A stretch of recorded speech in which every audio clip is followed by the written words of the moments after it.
Assalamualaikum warahmatullahi wabarakatuh. Salam pintar. Halo semuanya, jumpa lagi bersama Kak Wina.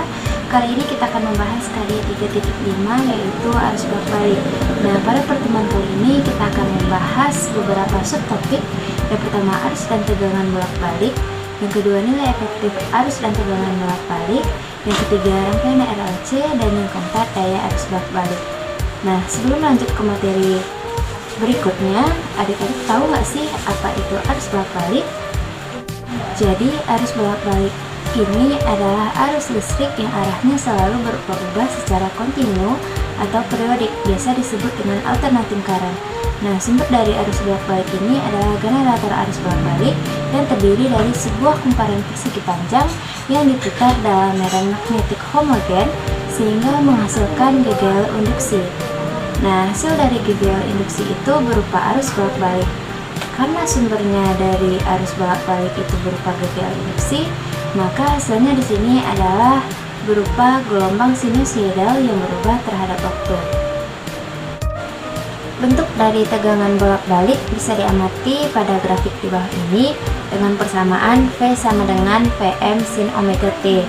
Nah, V sama dengan tegangan sesaat satuan volt, Pm sama dengan tegangan maksimum satuan volt, omega sama dengan frekuensi sudut satuan radian per sekon dengan rumus omega sama dengan 2πf, F sama dengan frekuensi satuan Hz, F sama dengan omega per 2π.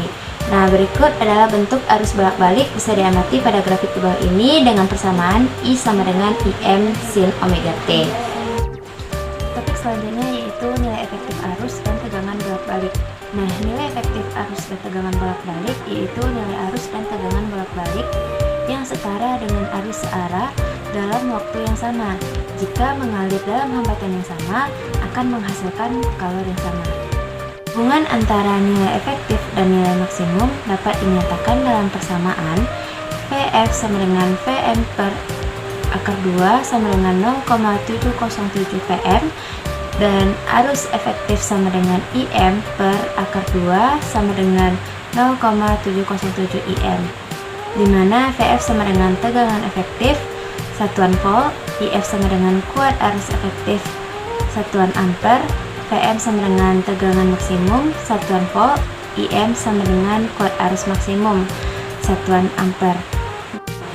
Baiklah, subtopik selanjutnya yaitu rangkaian RLC seri.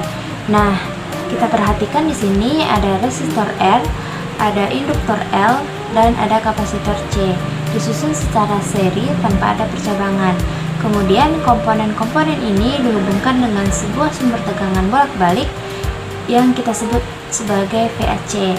Kemudian untuk rangkaian RLC seri ada beberapa prinsip atau persamaan yang harus kita ketahui. Nah, yang pertama yaitu tegangan pada R, L, dan C, di mana VR sama dengan I dikali R, VL sama dengan I dikali XL, dan VC sama dengan I dikali XC. Nah, yang kedua yaitu hambatan rangkaian atau sering juga disebut dengan impedansi dengan lambang Z. Nah, di mana persamaannya Z sama dengan akar dari R kuadrat ditambah XL dikurang XC kuadrat, di mana R sama dengan hambatan resistor dan XL hambatan induktor atau reaktansi induktif, XC sama dengan hambatan kapasitif atau reaktansi kapasitif. Nah, yang ketiga yaitu tegangan rangkaian, biasa disebut dengan tegangan jepit. Nah, itu disimpulkan dengan V, di mana persamaannya V sama dengan akar dari R kuadrat ditambah VL dikurang VC kuadrat. Nah, artinya tegangan antara ujung kiri sampai ujung kanan. Untuk menentukan tegangan rangkaian, kita menggunakan persamaan yang mirip dengan persamaan impedansi Z dengan mengubah simbol menjadi tegangan V. Nah, yang keempat yaitu arus rangkaian, di mana persamaannya I sama dengan V per Z sama dengan V per akar R kuadrat ditambah XL dikurang XC kuadrat, di mana I sama dengan IR sama dengan IL dan sama dengan IC. Nah, yang kelima yaitu grafik tegangan V dengan arus I. Yang pertama yaitu untuk resistor R. Tegangan dan arus sefase, artinya Vm dan Im mencapai puncak dalam waktu bersamaan atau pada sudut yang sama, yaitu pada sudut pi per 2.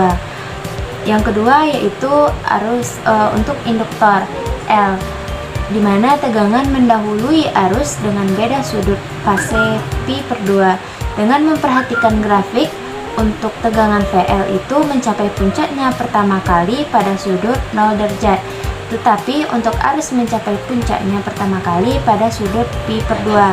Nah, berarti ada selisih sudut fase pi/2. Nah, yang ketiga yaitu untuk kapasitif C, di mana arus mendahului tegangan dengan beda sudut fase pi/2. Kita perhatikan bahwa arus I mencapai puncak pertama kali pada sudut 0. Untuk tegangan mencapai puncaknya pertama kali pada sudut pi/2.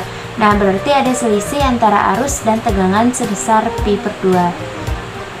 Yang keenam yaitu frekuensi resonansi, di mana persamaannya yaitu F sama dengan 1/2pi akar LC. Nah, yang ketujuh, subtopik terakhir yaitu daya arus bolak-balik. Nah, daya dalam arus searah dirumuskan dengan P sama dengan P dikali I. Dengan P dan I harganya selalu tetap. Tetapi untuk arus bolak-balik, daya listriknya dinyatakan sebagai perkalian antara tegangan, kuat arus, dan faktor daya dengan persamaan P sama dengan V dikali I cos theta atau P sama dengan I kuadrat Z cos theta, di mana P adalah daya listrik bolak-balik satuan watt, V sama dengan tegangan efektif satuan V, I sama dengan kuat arus efektif satuan ampere, Z sama dengan impedansi rangkaian satuan ohm. Nah, cos theta itu adalah faktor daya, di mana cos theta sama dengan R/Z. Baiklah adik-adik, sampai di sini saja pembahasan kita pada kali ini. Semoga kalian dapat memahami materi arus bolak-balik ini dengan baik. Sampai bertemu di pembelajaran selanjutnya. Salam pintar. Assalamualaikum warahmatullahi wabarakatuh.